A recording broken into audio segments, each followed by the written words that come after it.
Guys আজকে আমি করতে যাচ্ছি 500 টাকায় 15টা আইটেম ফুড ইটিং চ্যালেঞ্জ। এটার জন্য প্রচুর পরিমাণে রিকোয়েস্ট পেয়েছি। আমি জানি না আদৌ এটা কমপ্লিট করতে পারবো কিনা। মাত্র 500 টাকায় 15টা আইটেম। ও মাই গড। কথা না আর বাড়িয়ে চলে আসলাম সিপি রেস্টুরেন্টে। এখানে এসে আমি নিলাম 100 টাকা দিয়ে চিকেন নাগেট। গাইস 500 টাকার 100 টাকায় চলে গেছে। এন্ড নাগেটটা খেতে একটুও ভালো লাগে নাই। এরপরে নিলাম 25 টাকা দিয়ে ফান্টা খেয়ে জুড়াই গেল জানটা। তো গাইস এরপরে আমি নিলাম মাত্র 5 টাকা দিয়ে ইয়ো চকলেট, কারণ আমার আইটেম বাড়াতে হবে, সব বেশি দামের দিকে যাওয়া যাবে না। ইয়ো চকলেটটা খেলাম, বেশ মজার ছিল।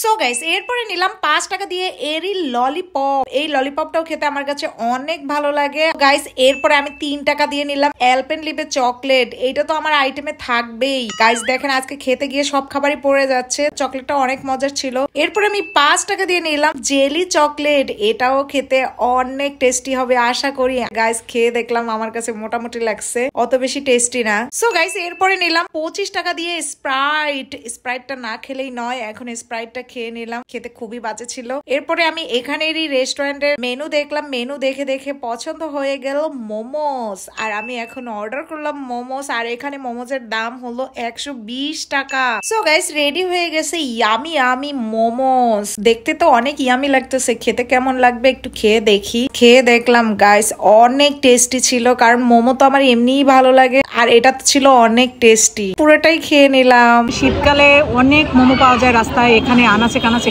বাট গরমকালে কিন্তু মোমো খুব একটা পাওয়া যায় না। তো এই রেস্টুরেন্টে আমি আসলাম, মোমোওয়ালা রেস্টুরেন্টের নামই মোমোওয়ালা। তো এখানে রেস্টুরেন্টের রেগুলার মোমোটা আমি নিছি, আর এই মোমোটা খেতে অনেক মজার। অ্যান্ড মানে স্টিম মোমো নিছি, এটা ফ্রাই না। অ্যান্ড দেখেন গাইস এখনো গরম হাওয়া বের হচ্ছে।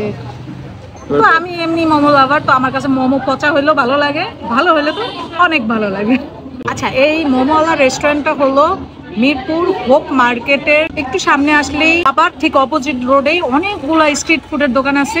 এটার একদম লাস্ট কর্নারে হলো মোমোওয়ালা এই রেস্টুরেন্টটা। এখানে আমরা ওপেন প্লেসে বসে আছি, ভিতরেও বসার জায়গা আছে, বাট আমার কাছে এখানেই কমফোর্ট লাগছে, তো এখানে বসে বসে খাচ্ছি।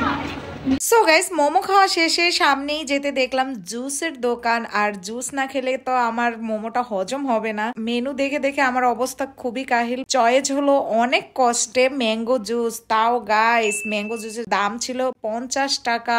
এখন আমার অনেক আইটেম বাকি, তো ওয়েট করতেছি কখন আসবে ম্যাঙ্গো জুস। তো চলে এসেছে ম্যাঙ্গো জুস। দেখতেই কত ডেলিশিয়াস লাগতেছে। তো খেয়ে দেখি কেমন টেস্ট। অনেক টেস্টি, বাট বরফের পরিমাণ একটু বেশি দিছে, এর জন্য অনেক ঠান্ডা, আমার একদম কাশি ধরে গেছে। তারপরে অনেক টেস্টি ছিল, আমি খেয়ে নিলাম। তো গাইস এরপরে আইটেম বাড়ানোর জন্য আমি নিলাম 15 টাকা দিয়ে হানি লাভ। এখন আমি হানি লাভটা খেয়ে নিলাম, এটাও অনেক টেস্টি। এরপরে নিলাম 20 টাকা দিয়ে কুরকুরে চিপস। এই চিপসটা একদম আমার ড্রেসের সাথে ম্যাচিং হয়ে গেছে, এন্ড চিপসটাও খেয়ে নিলাম, অনেক টেস্টি। এরপরে গাইস আমি 30 টাকা দিয়ে নিলাম রোল। এই রোলটা আমি আজকে প্রথম খাবো, তো খেয়ে দেখি কেমন টেস্ট। এই রোল আমি অনেক ছোটবেলায় খেতাম, বাট এইভাবে প্যাকেটে পাওয়া যেত না। তারপরে আমি নিলাম আমব্রেলা চকলেট। আর এই চকলেটের দামটা বেশি ছিল, 60 টাকা নিছে আমার থেকে। জানি না আদৌ এটার দাম এত বেশি কিনা। অনেক খোঁজাখুঁজি করে এই আমব্রেলা চকলেটটা পাইছি, অনেক যুদ্ধ করে আমি আমব্রেলা চকলেটটা খুললাম এন্ড খেলাম, অনেক মজার ছিল। এরপরে নিলাম আমি 20 টাকা দিয়ে ললি আইসক্রিম। ললি আইসক্রিম তো আমার কাছে অনেক ভালো লাগে, যখনই সুযোগ পাই ললি খাই। এখন আমার কাছে কয় টাকা আছে আপনারাই কমেন্ট করে জানাবেন। চোখে পড়লো রাস্তার সাইডে একটা সুন্দর টি স্টল, আর এই টি স্টলের মেনু দেখলাম, দেখে দেখে মুখস্থ করলাম। আর এখানে আমি অর্ডার করলাম মাল্টা চা। আর এই মাল্টা চায়ের দাম ছিল 20 টাকা। মাল্টা চা রেডি হয়ে গেছে। টি ব্যাগ থেকে চাটাকে খুব ভালোভাবে মিক্সড করলাম, মিক্সড করে এখন খাবো আমি মাল্টা চা। চাটা অনেক টেস্টি ছিল। সো গাইস এই ছিল আমার আজকের চ্যালেঞ্জ। অবশ্যই কমেন্ট করবেন আমার কয় টাকা খরচ হলো। এরপরে কি চ্যালেঞ্জ দেখতে চান সেটাও কমেন্ট করে জানাবেন, and subscribe me. Bye by.